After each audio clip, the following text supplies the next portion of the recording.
Good morning, guys. Steve from Lakeshore RV Center. Just going to do the walkthrough orientation on the Cougar 315 fifth wheel that you're going to be picking up from us. We'll start on the outside, work our way to the inside, and if you have questions or something I missed, feel free to get a hold of me at 231-736-9162. So we'll start on the outside here. We do have the flip up steps. With these steps, you want to make sure the door is all the way open to get the steps up and also down, otherwise it'll catch on the door. So make sure that door is all the way open when you bring the steps up or down. Next to that, we do have the pass-through storage. Right here you have your 50 amp cord. You do have the adapter from 50 to 30 right here, and then the black one right here, this is from 30 to 15. Plug it in at home, and sewer hose is included with it. You have, if you want to do a TV outside, you do have cable satellite hookup right here, as well as a 110 outlet. You also have another 110 outlet right around the corner there. The holding tanks are heated, 12-volt heating pads. You can go ahead and turn those on if you need to, just to keep everything a little bit warmer. The in-command center from the inside, this is kind of like the brain of it, where all the wires and everything go into. That will if you have a failure with the in-command system inside and you need to bring in slide outs or the awnings, you can manually do that.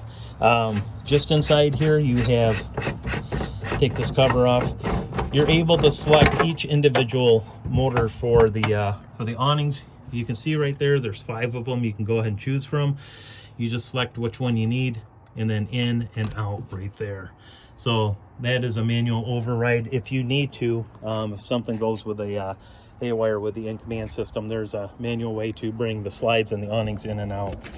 You have 30-pound tanks, one on each side for storage.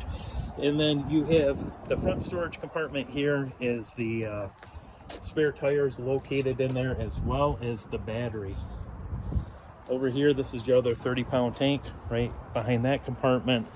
And then over here you have most of your hookups for your water, black tank flush to winterize. It's all happens right here at this command center. So pretty self-explanatory. If you want to winterize, you can go ahead and turn, focus out a little bit, the hot water bypass, turn that to on, winterization to on. Then what will happen is if you hook up a tube to winterization, it will draw the antifreeze out of it. City water connection just below that, that is if you're at a site that has water, just go ahead and hook it up. That'll pressurize the system. And then below that is black tank flush. That guy right there, that will flush out the black tank. You'll want to make sure that this handle is pulled open, so the water and the sewage is able to come out. If you have that closed, if that's pushed in and you operate that, there's nowhere for that water to go and it will overflow your toilet. Obviously not a good thing. So make sure that's open. And then you have gray water. This is for the bathroom area, sink, and then shower. And then you do have a second gray right here. It's marked underneath that you'll pull. That'll be for the kitchen, but everything comes out of the one discharge tube right there. Also have in the pass-through storage, this is your in-command, I'm sorry, not the in-command, this is your auto leveling for the jacks. You can see how it operates here. If you want to do the front jacks, you want to retract them, retract, front jacks, take it off, this will extend. You can manually operate any of these, okay? Auto level, you just hit the button, it will automatically level the coach. When it's done auto leveling, you'll hear a tone that will say success. That means it is done.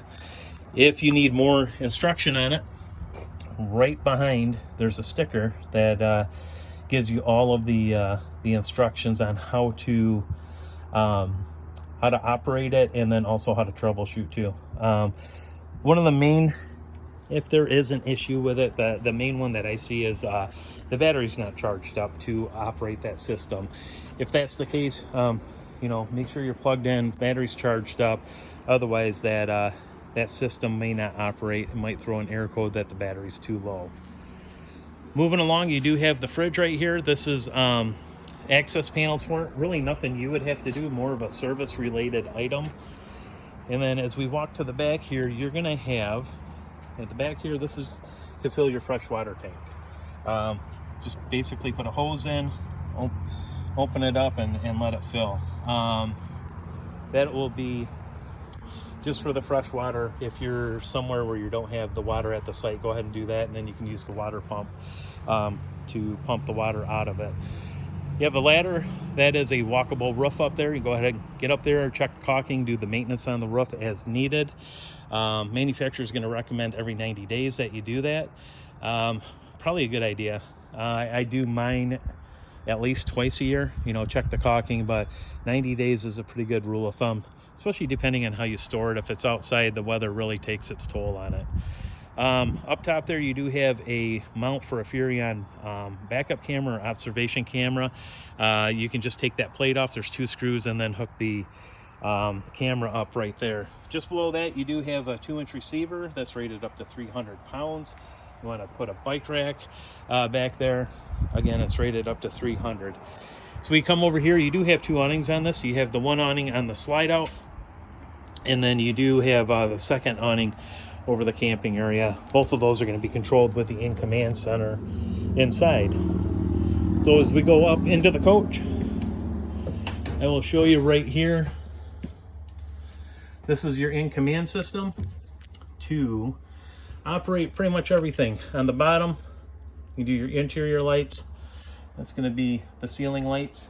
Turn those off and on. Also up in the bedroom, hot water heater, gas or electric. You can go ahead and choose what you want as far as gas or electric or both. You do have a water pump right there. You can hear that running. Fresh water, okay, low voltage.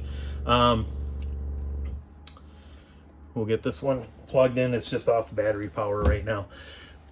But your water pump's right there, and then it shows the contents. The fresh water is fairly full. They are prepping this right now, making sure everything's good with it. And then to use this whole system, the default passcode is all zeros. So you can go to the heating and cooling on this. It says front optional. To operate the main AC, you want to go to the rear. It'll say mode is off. If you want to run the fan, you can do that. Touch it again, that's cool. Again, hot, and again, automatic, and then off. The zone temperature is what the temperature is in the coach, and then like the AC, it's set at 78, and you can just click that up or down just on the side there. Lights, pretty self-explanatory. We'll touch on that. You do have bedroom lights, ceiling lights, and also awning lights. And then slide outs. These are nice. These are all labeled individually, front awning, back awning, and then your slides. And again, self-explanatory, in and out. Just touch it on the touch screen there. And like I said, that's where that manual backup is for all of these slide outs and awnings, is in that pass-through storage. And then also settings. So on the settings, if you click on that, you can go ahead and change Bluetooth if you want to sync up a phone. Use it as a remote. There's that in-command global connect that you can do. Wi-Fi, if you're at a park, you want to connect it to the Wi-Fi, you can do that. Time and date, you can set that. You can schedule the heating and cooling on this.